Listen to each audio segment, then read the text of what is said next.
Hai, perkenalkan saya Amelina Putri, CPNS di Kementerian Luar Negeri.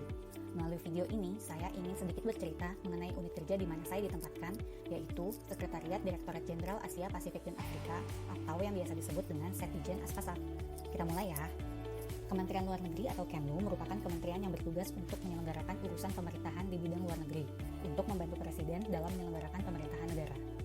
Kemlu memiliki 18 unit tingkat eselon 1, salah satunya adalah Direktorat Jenderal Asia Pasifik dan Afrika atau Ditjen Aspasaf, yang mempunyai tugas menyelenggarakan perumusan dan pelaksanaan kebijakan di bidang penyelenggaraan hubungan luar negeri dan politik luar negeri dalam lingkup kepentingan bilateral, interkawasan, dan antarkawasan di Asia Pasifik dan Afrika.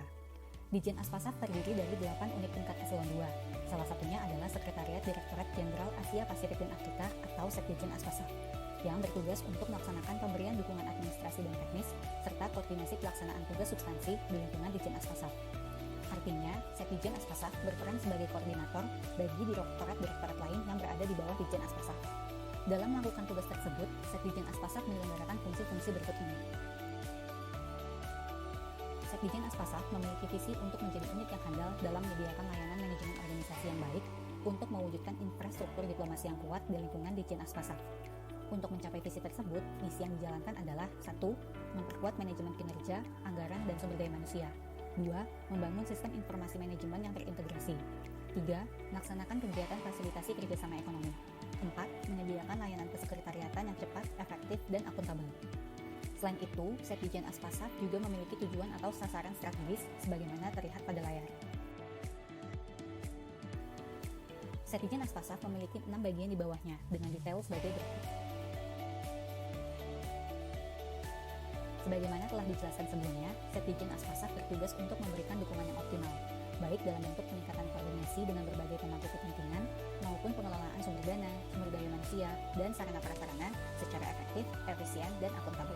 Selain itu, Setjen Aspasaf juga memiliki tugas dan fungsi untuk membangun sistem dalam rangka meningkatkan pemahaman terhadap good governance, reformasi birokrasi para pegawai di lingkungan Ditjen Aspasaf secara berkelanjutan dengan menerapkan proses pembinaan, pengembangan, dan pemberdayaan pegawai.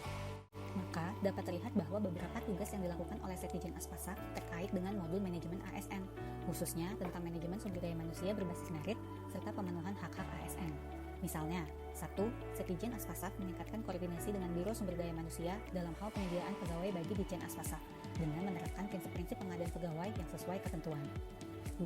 Setjen Aspasaf melakukan pembinaan terhadap pegawai Ditjen Aspasaf yang mencakup aspek kualifikasi, kompetensi, dan kinerja, salah satunya dengan mengadakan mentoring sessions bagi CPNS Ditjen Aspasaf. 3. Setjen Aspasaf menganggarkan keuangan untuk tunjangan ASN, khususnya tunjangan kinerja. Selain itu, tugas Setjen Aspasaf juga terkait dengan modul Smart ASN tentang literasi digital, yang mencakup digital skills, digital culture, digital ethics, dan digital safety. Contohnya, 1. Setjen Aspasaf memperkuat sistem tata usaha dan dokumentasi untuk mendukung tata kelola Ditjen Aspasaf, misalnya dengan menggunakan aplikasi e-office. 2. Setjen Aspasaf mengoptimalkan kegiatan fasilitasi kerjasama antar lembaga dan penyusunan cerdas kerja, di mana selama pandemi COVID-19, seluruh kegiatan fasilitasi kerjasama dilakukan secara daring menggunakan aplikasi Zoom Meeting, serta penggunaan internet secara umum untuk melengkapi bahan dalam penyusunan kertas kerja. Berdasarkan analisis sebelumnya, menurut saya, mayoritas pegawai di unit kerja Setjen Aspasaf adalah Smart ASN, karena sudah memiliki literasi digital yang cukup baik, misalnya terkait digital skills dalam menggunakan perangkat keras dan lunak yang dibutuhkan dalam pekerjaan, misalnya komputer, ponsel, e-office, Microsoft Office seperti Word, PowerPoint, Excel, dan Outlook, surat elektronik, WhatsApp, dan lain-lain. Kemudian, penggunaan media sosial dan aplikasi pesan yang sudah mempertimbangkan digital culture dan digital ethics. Namun, pertukaran dokumen resmi instansi kadang masih menggunakan jalur personal untuk mempersingkat waktu, sehingga dapat mengancam digital safety. Demikian analisis tentang Setjen Aspasaf dan upaya mewujudkan smart governance. Terima kasih sudah menyaksikan, semoga bermanfaat.